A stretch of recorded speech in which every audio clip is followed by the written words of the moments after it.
অটেক version হওয়াতে সিটের মধ্যে অটেক এমবোস স্টিচ করা, প্রত্যেকটা সিটে অটেক স্টিচ করা থাকবে এবং অটেকের কালার কোড ব্লু করে এটা ডায়মন্ড শেপে স্টিচিং গুলা করা হয়েছে। Fully leather interior, comes with power seats, front both seats power seats এবং এভরিওয়্যার এই অটেক স্টিচটা করা থাকবে। স্টার্টিং ইট আপ,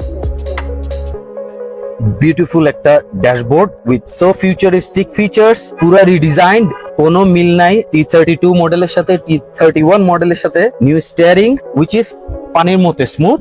স্টিয়ারিং শেপটার মধ্যেও একটা মজার তারা ডিজাইন দিছে। স্টিয়ারিং এর বটম অংশটা স্ট্রেট, এটা আপনাকে ফিল দিবে যখন টার্ন করবেন রোডে, ড্রাইভ মোডে। পুরো ড্যাশবোর্ডটা লেদার র‍্যাপ করা, including blue coded blue colour stitching.